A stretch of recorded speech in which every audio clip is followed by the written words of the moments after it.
Her body was discovered at dusk during the second search of the area by a volunteer who spotted a small white sandal sticking out of a pile of debris.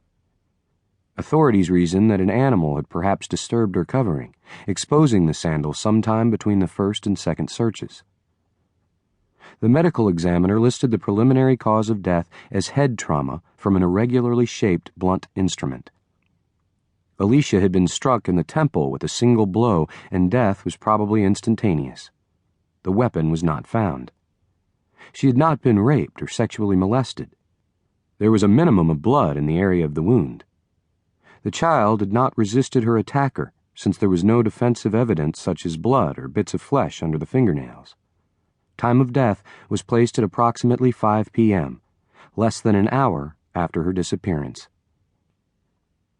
Alicia had last been seen on the patio of her home by 12-year-old Jason Dorrant, who lived in her neighborhood, about 4 o'clock on the afternoon of June 29th. She had either wandered off or been lured away a few minutes before her mother arrived home from a shopping trip at 4:10 p.m. Alicia Bartlett was small for her age, fragile, intelligent, friendly, and outgoing, although her mother said she was timid with strangers and certainly would not have gone off with someone she did not know.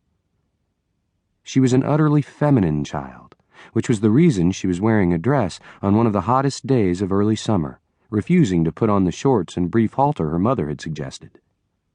The dress, a green sleeveless one, was probably just as cool as any other outfit, her mother had decided. Alicia lived with her parents, Norman and Laura Bartlett, and her 13-year-old brother, Brad, in a section of Monument, Massachusetts known as Cobb's Creek, named for the brook that meandered along the edges of the neighborhood. Searchers had at first concentrated on the brook, even though its depth was seldom more than a foot in most places, and it would be dried up in spots by midsummer. Still, it was feared that Alicia might have stumbled and fallen into the stream, struck her head on a rock, lost consciousness, and drowned. The focus on the brook was another reason that her body had been overlooked in the early stages of the search. Detective Lieutenant George Braxton was in charge of the investigation. On the evening of that first day, Senator Harold Gibbons arrived at police headquarters. Although Braxton greeted him cordially, the senator's grandson had been a classmate of the 7-year-old victim. He felt that the senator was an unnecessary distraction and an annoyance. Braxton had a lot of things to be annoyed about.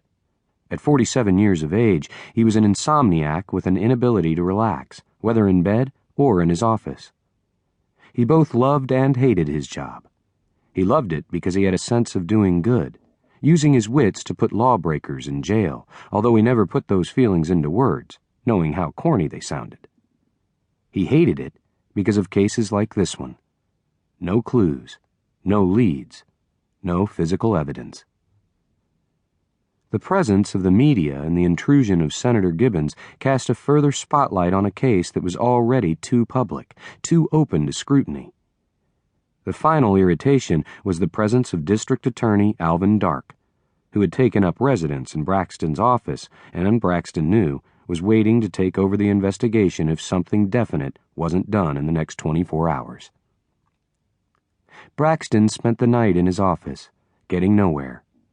As dawn arrived, the detective lifted a slat of the Venetian blind, opened the window, and stared dismally at the bleak, sunless streets, the oppressive clouds hovering over the downtown buildings.